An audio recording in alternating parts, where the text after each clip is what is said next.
Bago ang team owner ngayon ng Minnesota na kaya pala parang nag-fire sale yung team nila dahil nawala si Randle at si Naz Reid at parang lumalabas pinababa yung tax ng team para maibenta agad. Kaya kapag na-trade si Steph, alam na, malamang ibenta na rin yung team. Isa din sa pinaka-busy na team ngayong off-season ang Minnesota dahil sa mga transaction nila. Hindi rin alam kung nagpalakas ba sila or nagbawas lang ng tax.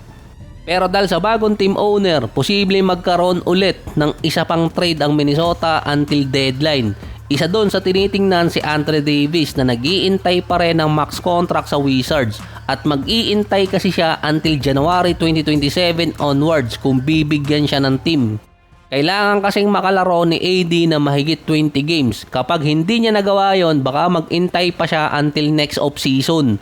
Ang isa sa potential i-trade ng Minnesota, si Donte kasama si Rudy Gobert.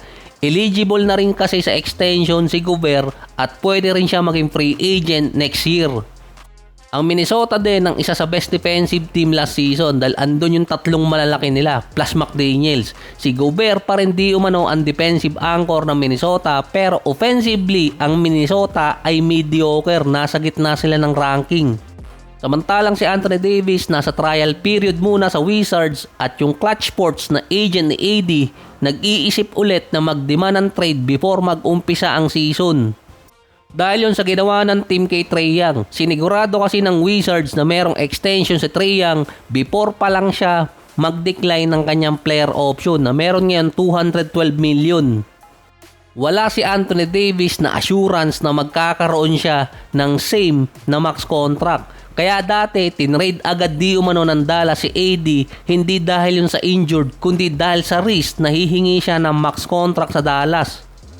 Mas mahihirapan ang Dallas na i-trade si AD kung nagkataong nasa contract year na siya or contract extension year. Kaya inunahan na ng Dallas nung deadline. Kaya ngayon, ang dami ulit trade rumors kay Anthony Davis na kasama doon ang Sixers. Hindi ko alam kung paano nila isisiksik yun, Rockets at yung isa, Minnesota. Bukod kay Anthony Davis, ang isang player pang tinitingnan si Domantas Sabonis. Parang pangalawang taon niya to na nasa trade block pero walang gustong kumuha. Nung nakaraang buwan din sinabi nito si Domantas, welcome siya sa trade. Ang gusto niyang team na puntahan, Toronto. Isa sa potential candidate si Domantas na ipalit kay Gobert pero parang mas better pa rin si Gobert kumpara kay Domantas dahil defensive anchor pa rin siya. At parang malabong i-trade din si Gobert kung ang kapalit si Domantas at hindi isang defensive center. Siya yung panlaban sa malalaki ng West lalo na kay Victor Wembanyama kahit pa pinasasayaw siya ni Wemby. Si Kevin Durant naman trending ngayon dahil sa kanyang $250,000 na investment na magiging 60 million dahil sa Hugging Face na naibenta sa tech titan na Nvidia sa halagang 12.9 billion. Kung nagkataon pala si KD nag-invest ng 1 million, baka billionaire na agad siya ngayon. Umangat kasi sa 500 to 600 million ang net worth ngayon ni KD. Based pa sa estimate, going na sa billionaire status si Kevin Durant dahil hindi pa naman nare-release yung ibang status ng kanyang asset or investment. Kaya ang dami rin ngayon na parang inggit na former player nung 90s at 2000 sa mga player gaya ni KD at yung mga batang player ngayon na nakakakuha ng malaking contract. Dahil yung kontrata dati ng superstar, halos kontrata lang ngayon ng role player at marami mga superstar dati ang nababankrupt agad. Hindi tulad ngayon, maraming investment yung mga player. Base pa kay KD, kapag nag-retire siya, ang gusto niya maging GM din. Hindi sa NBA kundi sa Team USA. Aagawan niya ng trabaho si Grant Hill. Binanggit din ni KD na kaya pala siya may burner account. Lagi daw kasi siyang nire-rage bait ng mga fans kaya pinapatulan niya. Saglit lang daw kasi mag-switch ng account. Dati may rumors pa na may sarili siyang burner account team para tiranin yung kalaban. Mga 2018 pa lumabas yung rumors na yun. Kaya nga siya nahuli dati. Bukod pa kay Carmelo, kasama na din si Draymond, si Kevin Durant ang isa sa mga player na against sa pay cut tulad ng ginawa ni Jalen Bronson. Malaking risk di umano ang ginawa ni Bronson kahit nanalo pa siya ng championship. Kasi iba nga ang process ni KD. If you can beat them, join them. Meron na kasing gumawa ng ginawa ni KD pero low-key. Based din kay KD, hindi rin sigurado kasing maibabalik kay Bronson yung naging pay cut niya. Si LeBron nag-pay cut din naman dati nung nasa Miami Heat pero noon wala pang D-Rose at Kevin Durant rule at iba pa ang tax. Dahil din kay Bronson kasama na si Wembanyama na merong consider na pay cut, may mga teams ngayon na nagrereklamo na dapat hindi palusutin si Kawhi sa naging kaso niya.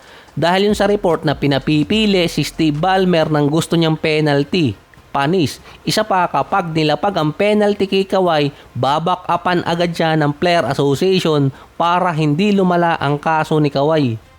Kumbaga meron agad party list itong si Kawhi. Kaya di umano parang nagrereklamo ang mga teams dahil mahirap sa isang team ang mapapayag ang isang player na magkaroon ng pay cut tulad ng status ni Wemby at ni Bronson kasama na rin si Towns.